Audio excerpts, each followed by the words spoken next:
Hello guys, welcome back to another video. ऐसा माना जाता है जब आप अपने ग्रिप स्ट्रेंथ के ऊपर काम करते हैं तब आप ऑटोमेटिकली अपने दूसरे मसल ग्रुप्स के ऊपर भी बेहतर तरीके से काम कर पाएंगे और उन्हें भी स्ट्रेंथन कर पाएंगे। ऐसा क्यों? जैसे आप जिम में जाते हैं, आप वर्कआउट्स लगाएंगे, आप चाहे बॉडी वेट एक्सरसाइज लगा रहे हो या फिर बारबल ट्रेनिंग कर रहे हो या डंबल ट्रेनिंग कर रहे हो, किसी भी चीज़ में आपको इक्विपमेंट को जोर से पकड़ना होता है, कस के पकड़ना होता है। फर्ज कीजिए आप पुल अप लगा रहे हैं तो आपको पुल अप बार को पकड़ना पड़ेगा और अपने बॉडी वेट्स को ऊपर लेकर आना पड़ेगा। ये आपकी एक रेपिटेशन हो जाती है। अगर आपकी ग्रिप के अंदर बिल्कुल स्ट्रेंथ नहीं है, आप अपनी बॉडी वेट को उससे नहीं पकड़ पा रहे हैं, तो आप धीरे धीरे आप पुल अप में महसूस करेंगे कि आपके हाथ फिसलने लग जाते हैं और अल्टीमेटली आप पुल अप बार छोड़ देते हैं और आपकी एक्सरसाइज वहीं पे फेल हो जाती है।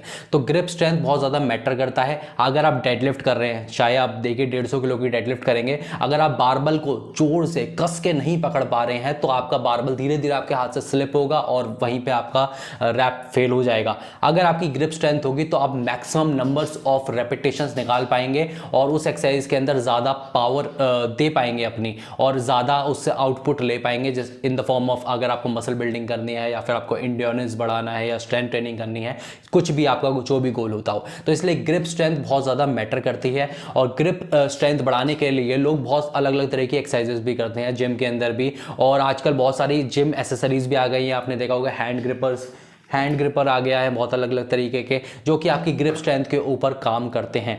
और ग्रिप स्ट्रेंथ बढ़ाने के लिए लोग फोर आर्म ट्रेनिंग बहुत ज़्यादा करते हैं, बिकॉज आपके हाथ के अंदर कोई मसल नहीं होती, आपके रिस्ट के अंदर कोई मसल नहीं होती। लोग बहुत ज़्यादा पूछते हैं कि मैं अपनी रिस्ट का साइज़ कैसे बढ़ाऊं। आपका रिस्ट का साइज़ नहीं बढ़ सकता। जेनेटिकली जैसी आपकी रिस्ट है वैसे ही उसी साइज़ की रहने वाली है। आप थोड़ा सा कंफ्यूज कर सकते हो, अगर आपका फोर आर्म साइज़ बहुत बड़ा है तो आपकी रिस्ट भी थोड़ी सी बड़ी दिखेगी, बट रिस्ट और आपके हाथ का साइज़ नहीं बढ़ता। हाथ के अंदर भी आपके कोई मसल नहीं होती है, टेंडन्स जारी होती हैं फिंगर्स तक, और आपको अपनी फिंगर्स को वर्क करना पड़ेगा उन टेंडेंस को इंप्रूव करने के लिए, उसकी टेंडेंस की स्ट्रेंथ को इंप्रूव करने के लिए।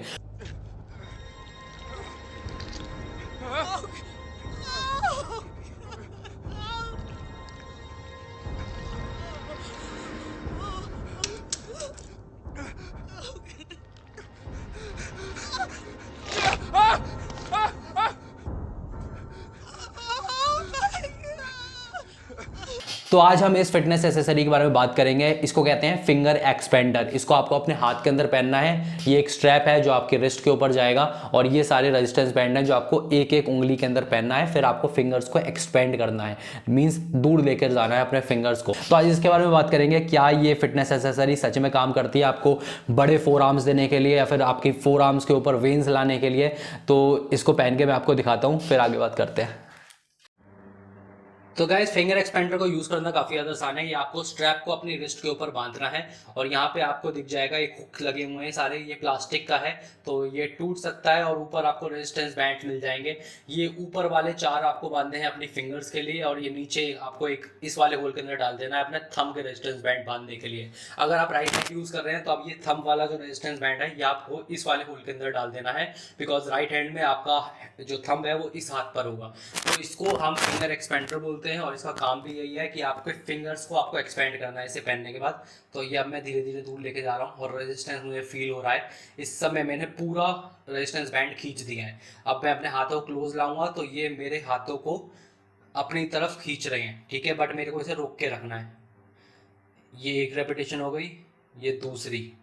अब मैंने इसे आसानी से खोल लिया, बट जिसके हाथ में स्टिफनेस रहती है, या फिर किसी का एक्सीडेंट हुआ है, या फिर उसके हाथ में चींटियां रहती हैं, या फिर पैरालिसिस हो चुका है, तो उसके हाथ के अंदर इतनी मोबिलिटी नहीं होती, इतनी स्ट्रेंथ नहीं होती। तो उन लोगों के लिए काफ़ी ज़्यादा इफेक्टिव है। बट उन लोगों के लिए जो लोग आजकल देख रहे हैं ना, यूट्यूब के ऊपर वीडियोज़ आ गई हैं कि रिस्ट एक्सरसाइजेस इसके साथ कर लीजिए, फिंगर एक्सरसाइज कर लीजिए, और आपका फोर आर्म बिल्कुल पंप कर जाएगा, वेन्स आ जाएंगी और साइज बढ़ जाएगा आपके आर्म का। तो उसके लिहाज में मेरे को नहीं लगता ये प्रोडक्ट बिल्कुल भी काम करने वाला है, बिकॉज इसका रेजिस्टेंस एक तो बहुत कम है। आपने देखा होगा कि जो हैंड ग्रिपर्स होते हैं उसको वो 50 किलो के भी आते हैं, और 60 किलो के रेजिस्टेंस के साथ भी आते हैं, और 100 किलो के रेजिस्टेंस के साथ भी आते हैं। ये देखिए 50 किलो का है, अब मेरा से आसानी से ये दब रहा है, तो अब मैं 100 किलो पे चला जाऊंगा। तो यहाँ पे आपको रेजिस्टेंस के अंदर वेरिएशन मिल जाती है, जो कि आपका जो है ना ट्रेनिंग इंटेंसिटी बढ़ा देती है, बट यहाँ पे एक ही रेजिस्टेंस आपको मिलेगा। तो गाइज जैसे आपने देखा ये फिंगर एक्सपेंडर आपकी हाथ की फिंगर्स को एक्सपेंड पावरफुली करने में हेल्प करता है। अगर आपके हाथ में स्टिफनेस रहती है, नंबनेस रहती है, तब ये बहुत ज़्यादा काम करेगा। मोबिलिटी एक्सरसाइजेस की तरह आप इसे यूज़ करते हैं और मुझे लगता है ये आपका फिजियोथेरेपिस्ट अगर आपको रिकमेंड कर रहा है तभी आपको यूज़ करना चाहिए। बट इन टर्न अगर आप ये सोच के इसे खरीद रहे हैं और अगर आप एक नॉर्मल इंडिविजुअल है कि ये आपकी रिस्ट का साइज बढ़ा देगा, आपके फोर आर्म का साइज बढ़ा देगा, वेन्स ला देगा आपके फोर आर्म के ऊपर, तो ऐसा नहीं होने वाला। बिकॉज इसके अंदर बहुत एक सेट रेजिस्टेंस है जिसको आपको ओवरकम करना है, उससे ज्यादा रेजिस्टेंस आपको नहीं मिल रहा है। इसलिए आपको ऑन द कॉन्ट्ररी दूसरे अपने हैंड की मूवमेंट के ऊपर भी काम करना है जो कि कॉन्ट्रैक्शन है। तो आपको हैंड ग्रिपर लगेगा जिसको आपको क्रश करनी है कोई चीज को, तो आपको इसके मोशन के ऊपर भी काम करना है, ना कि सिर्फ एक्सपेंशन के ऊपर। तो जो आर्म रेसलिंग करते हैं आपने देखा होगा वो हैंड ग्रिपर्स काफी ज्यादा लोग यूज करते हैं, आपने एक्सपेंडर तो काफी कम लोगों को यूज करते हुए देखा होगा। तो जो आर्म रेसलिंग करते हैं तो आपने देखा होगा रेजिस्टेंस बैंड लगा के वो पंजा गिराने की कोशिश करते हैं, पुली के ऊपर 100-100 किलो वजन लगा के, ये सारे मोशंस भी करते हैं, ना कि सिर्फ वो अपने फिंगर टिप्स के ऊपर काम करते हैं। तो अगर आप बड़ी पिक्चर देख रहे हैं, ओवरऑल आप चाहते हैं कि इन द लॉन्ग टर्म आपकी फोर आर्म बड़ी हो, आपके वेन्स देखे आपके हाथ के अंदर, तो सिर्फ आप इन फिटनेस एक्सेसरीज को यूज करने की बजाय, जो कि मैं कहूंगा ये होम वर्कआउट्स में ही आप लोग यूज करेंगे, घर के अलावा तो आप बाहर जिम में इसलिए लेकर जाने नहीं वाले, तो घर में तो आप इन्हें यूज कर सकते हैं। बट ओवरऑल अगर आप लॉन्ग पिक्चर देख रहे हैं तो आपको जिम में जाके भी बहुत अलग अलग तरीके की फोर आर्म एक्सरसाइज करनी पड़ेगी। अगर आपके फोर आर्म्स जेनेटिकली वीक है या फिर आपको सिर्फ उस चीज के ऊपर ध्यान देना है तो बहुत सारी एक्सरसाइज है। डेड हैंग्स आप कर सकते हो, आप फार्मा वॉक्स कर सकते हो, आप पुलअप्स कर सकते हो, आप पुलअप्स के ऊपर भी रिस्ट कर्ल्स कर सकते हो, डंबल्स के साथ रिस्ट कर्ल्स कर सकते हो।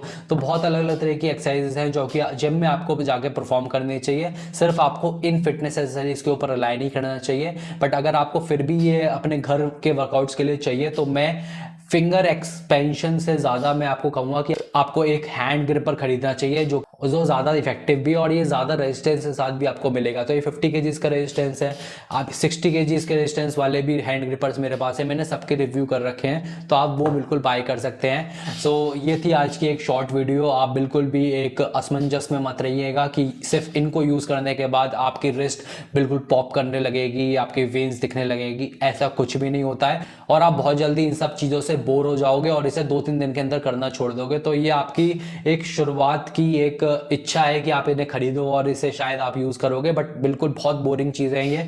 आप एक हैंड ग्रिपर फिर भी यूज कर सकते हो। मैं भी इसे कंटिन्यूड यूज नहीं कर पाता कि मैं पूरे एक हफ्ते यूज कर रहा हूं, बट जब भी मुझे याद में आता है तो ये एक अच्छा पीस ऑफ एसेसरी है जिसको आप फिटनेस एसेसरी अपने बैग के अंदर डाल के रख सकते हैं। तो ये मैं आपको बिल्कुल रिकमेंड करूंगा। So thank you for watching this video. I hope आपको कुछ समझ में आया हो इस वीडियो से और आपको एक नए फिटनेस एक्सेसरी के बारे में पता चला हो। सो मिलते हैं नेक्स्ट वीडियो के अंदर किसी और इक्विपमेंट को रिव्यू करते हुए। Till then bye bye, tata, take care.